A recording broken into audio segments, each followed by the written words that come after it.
استقلالیت مقدسترین و عزیزترین نعمت، رمز سعادت و اصالت ملت، شرف و ناموس وطنداری و نشانه پایداری و بقای دولت می باشد. بخشیده به 33 سالگی استقلال دولتی جمهوری تاجیکستان در دانشگاه ملی تاجیکستان چاره‌بینی با شکوه جشنی برگزار گردید که در آن معاون سروزیر جمهوری تاجیکستان دلربا منصوری، نمایندگان از مقامات اجرایی حکومت دولتی شهر دوشنبه، یک قطار ساختارهای دیگر و دانشجویان و آموزگاران اشتراک نمودند.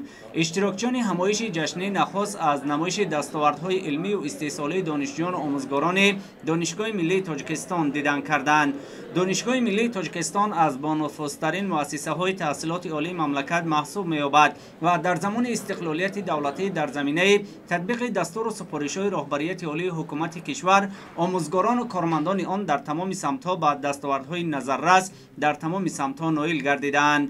پس از بازدید مهمانان از نمایش دستاوردها، چاره‌بینی جشنی دانشجویان و آموزگاران دانشگاه ملی تاجیکستان در تالار بینای اساسی این مؤسسه تحصیلات عالی آغاز گردیده، ضمن آن اطراف استقلالیت و جایگاه آن در روند دولتداری ملی تبادل افکار کرده شد.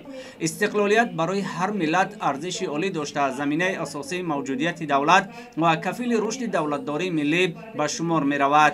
تاکید شد که جمهوری تاجیکستان با برکت استقلال و آزادی، صلح و آرامی، ثبات سیاسی و وحدت ملی راه من بعد رشد و پیشرفت دولتداری نوین را برای آینده درخشان معین نموده در مملکت برای عملی نمودن هدف‌های استراتژیک زمینه‌های ضروری مهیا گردید.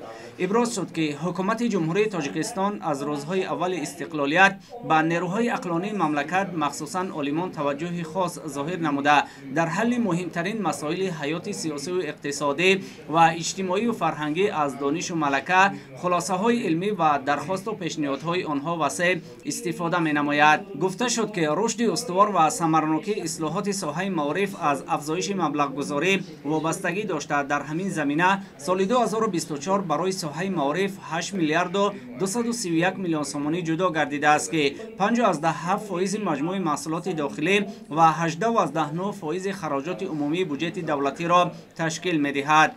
در ادامه یک قطار آموزگاران و کارمندان دانشگاه با مکافات‌های دولتی قدردانی کرده شدند. با قناعتمندی تاکید شد که دستگیری‌های دائمی حکومت جمهوری تاجیکستان تمام معارفچیان و اهل علم را وادار می‌سازد که با مسئولیت بلند پیوسته در بلند برداشتن معرفت جوانان و نورسان، بهتر نمودن روند تعلیم و تربیت و مستحکم نمودن شرایط مادی و تکنیکی مؤسسه‌های تعلیمی بیشتر و پیشتر تلاش نمایند.